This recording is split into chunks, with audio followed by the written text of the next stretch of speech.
There's a lesson here, and I'm not the one that's gonna figure it out. Don't worry, Rick. That's why I'm here. Hello, Internet! Welcome to Film Theory, where I'd like to personally congratulate Dan Harmon for finally getting to work on a 4th season of one of his shows. Woo!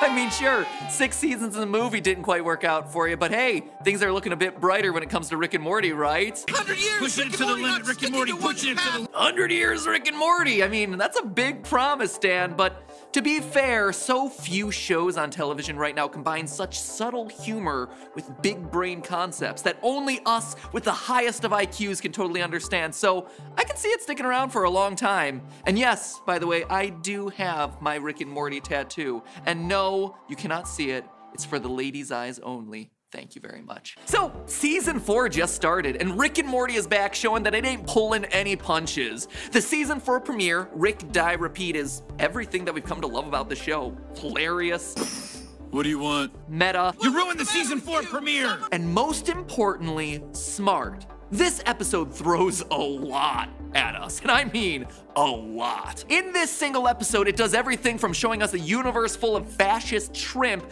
to holograms gaining corporeal forms to even referencing the anime classic of Akira. Oh, real nice, Rick. Turning our son into an Akira? Leave it to Jerry the normie to go and ruin anime for all of us. And because it does throw so much at us in this one episode, it's actually really easy to lose track of what this episode is really all about. Rick even calls it out for us in the episode, almost like it's a challenge. There's a lesson here, and I'm not the one that's gonna figure it out. So today I wanted to try something new, something that's a little bit more laid back with fewer edits, a bit more of a casual discussion. Not so much a theory as it is an analysis of what this episode was really all about.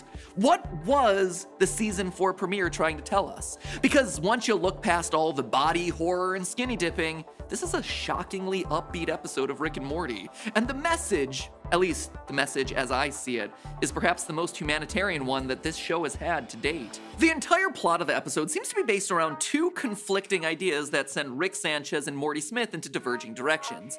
It all starts when Rick takes Morty on a mission to fetch some death crystals, rocks that, when they're touched, give you a prophetic vision of your future, specifically the deathy part of your future. Death crystals show you how you're gonna die. Your future stems from your present, which, if you're living right, keeps changing. Rick, of course, only wants the crystals to sell to the highest bidder. He doesn't want to know his own destiny except when it helps him to avoid death in the immediate present. I don't use them. People that spend their life avoiding death are already dead. They're also rich, and I like to spend my life with their money. Rick's philosophy here boils down to one key phrase. The truth is, anyone that knows how they're definitely gonna die is either boring as H-E double hockey sticks. Morty, however, seems to disagree. Ignoring Rick's advice, he decides to keep a death crystal in his pocket.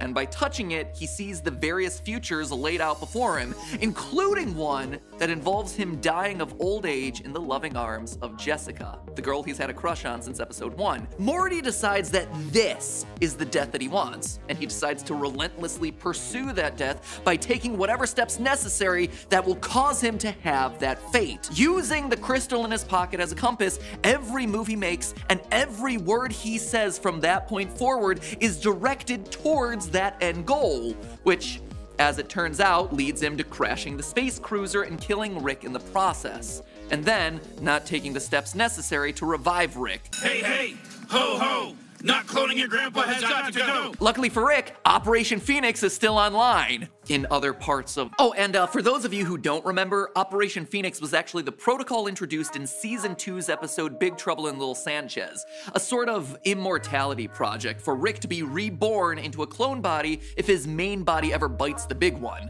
And yes, he did literally axe that program. I guess it's back to the drawing board. Ah! Ah! Ah!